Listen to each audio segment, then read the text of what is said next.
Matt Hall, Grant Flanders here for K-StateOnline in Atlanta, 1:30 in the morning, take two, and K-State takes down Kentucky 61-58 and is headed to the Elite Eight. Your initial thoughts, Matt? Just an amazing accomplishment for Kansas State, of course, to be at a spot where you're picked 8th in the conference before the season. ESPN reseeds the Sweet 16 and puts you 16th out of those 16 teams. And here they are, going to the Elite Eight. They beat Kentucky 61-58 in a night where they are forced to play a very small lineup at the end of the floor, 5 guards essentially, against a really long, athletic, talented Kentucky team. So many things happened tonight that if you had told me before the game, I already picked Kentucky to win this game, and you had told me, they would finish the game without the services of, Wade, Snead, Stockard, and Maween, and I would have thought they had no shot. But they got so much done tonight. They persevered through so much adversity, and now they're going to the Elite Eight. I picked Kentucky as well, but K-State got it done. Take me through the game. K-State started off hot. They sure did. They go up 13-1, a start that you and I both thought they really needed. You wanted to put some doubt into a young Kentucky's squad's mind, and they had a chance to do that. I mean, I was hoping for a 6 or 7 point edge for K-State, and they got it up to 12. But credit to Kentucky, because after that happened, they battled K-State the entire way. Of course, won the rest of the game. If you break down the score after that moment, they really played really, really well. They never faded. But K-State needed that start for their confidence and, of course, to build a working margin, because with points being at a premium again tonight in the NCAA tournament, every one of those mattered early on. Well, let's talk about some individual performances for K-State. Let's start with Xavier Snead, because I think he might be the MVP of this one. I think you might be right. I think he had 22 points and 9 boards on a night where K-State really got beat on the boards. It's funny, they were doing well through about 17 minutes, and then the last 20 minutes of the game, I think they got out about 13 by Kentucky. But Snead grabbed 9, 22 points, 5 of 8 from 3. You and I have praised him a lot this year for his ability to play hard despite not shooting the ball well. Yeah. And tonight he did both. It was great for him to see that he shot the ball so well. And yeah, MVP for sure. The other guys contributed that we're going to go through all, I'm sure, but Xavier Snead had his best game as a K-State Wildcat. I feel like we've said that a lot lately, so that's probably a good sign, and is a huge reason why K-State has a shot to go to the Final Four.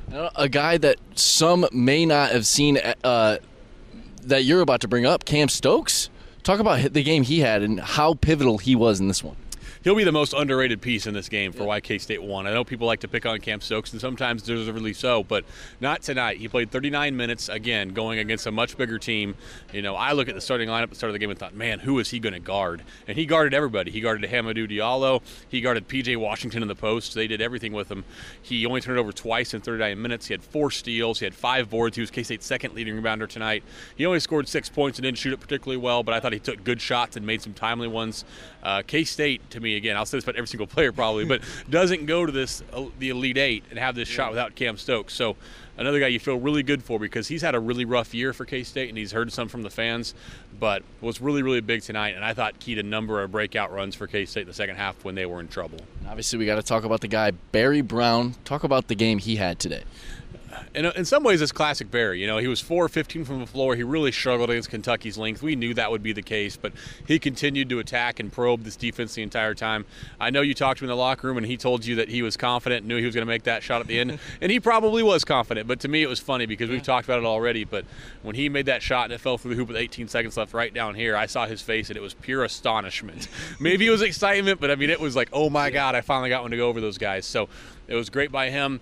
Defensively, it wasn't really the Barry Brown show on Shai Gilgeous-Alexander. They moved a lot of people around than him, but he had a lot to do with shutting down SGA, who I think only scored 2 points after the half, went 2 of 10 from the field. So he did a great job defensively, of course, and the winning points came from Barry Brown.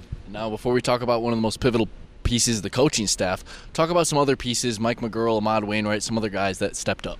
I'm glad you asked, but I'm sure I'll forget some guys. Mike McGurl hit one of the biggest shots in the game, a 3-pointer towards the very end of the first half when Kentucky had come all the way back and only trailed by 1, had this place buzzing in here with Big Blue Nation, and they were loud tonight.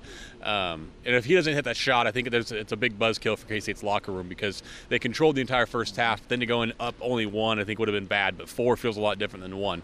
And it wasn't just that. He grabbed a big board down here on this end late in the game when no one could rebound. Played good defensively. He was really, really good. Ahmad Wainwright, I thought, was really good. Of course, I think he scored 4 points in the first half, got 2 tip-ins off missed opportunities by other Wildcats that should have been made, and he really took care of that for them. Made a big free throw late that forced Kentucky to try to take a 3 late in the game instead of getting a chance to drive to the hoop. So I think he was big, as was McGurl. We've talked about Brown. We talked about Snead. We've talked about Cam Stokes. We could go on and on and on. but so many guys did contribute to this win tonight. And then the coaching staff. Tell me about their presence in the entire tournament and not just in this game.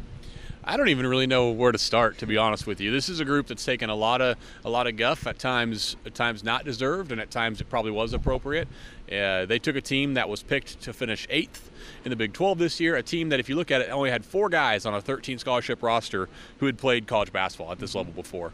And they finished 4th in the league by themselves, won a game in the Big 12 tournament against a very good TCU team, lost Dean Wade in that game. Really haven't had him since he played some tonight, which I'm sure we'll talk about. But then they battled their hearts out against Kansas without Wade or Barry Brown, and then they beat Creighton. They handled Creighton, beat UMBC in a game that was tough until the last few minutes, and then come here to Atlanta, a virtual road game, and beat a very talented Kentucky team. So I don't imagine there's a coach who's done a better job this year than Bruce Weber in college basketball. And if you got to revote for National Coach of the Year after the tournament, he'd be my pick.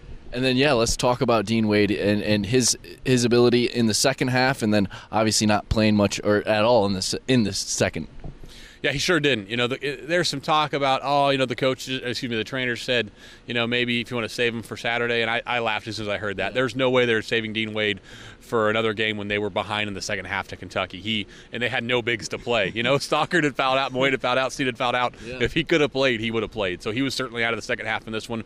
His status will be a big question going into Saturday, but it's funny, and this is not disrespect for Dean Wade, because I thought it was great what he came out and did tonight and scored 4 points that they really needed, and he's doing everything he can.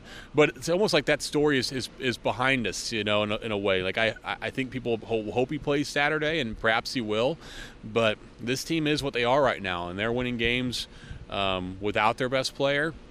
And they found a way to do it. So whether Dean Wade plays or not on Saturday, K-State's going to have an awful lot of confidence that they can get to the Final Four. And now they meet a team in Loyola of Chicago on Saturday. You watched them a little bit in their Nevada game. Talk about what you saw from them. A really impressive group. You and I were fortunate to sit over here by Coach Korn and Coach Lowry as they scouted Nevada and Loyola Chicago. And because it's Loyola Chicago, I think I can say this without burning any bridges with those coaches. But I think they'd rather played Nevada. Loyola Chicago had a really easy time getting to the basket against Nevada and was very ferocious in that. And I think K-State would have loved to have played a team that allowed that. They didn't get that. They get Loyola Chicago instead, who's a really, really gritty group, probably the grittiest of them all. They had a great fan support here, and we've talked about this before, me and Grant have, but seeds don't matter at this point. They're an 11. It's a great opportunity for K-State to win, but they're a very good basketball team. They wouldn't have won the games they've won if they weren't a very good basketball team. It's going to be a great challenge for K-State, and if they don't play well here Saturday night, and hopefully there's a lot of K-State fans who decide to make the trip to Atlanta to watch their team try to earn a spot in the Final Four, but if they don't play well here Saturday night, it'll be Loyola Chicago marching on. It's not going to be a lot easier than this Kentucky one was. So try and keep up with KSO coverage all the way up until tip and throughout the game and after the game. And for Matt Hall, I'm Grant Flanders. One more thing Matt might want to say.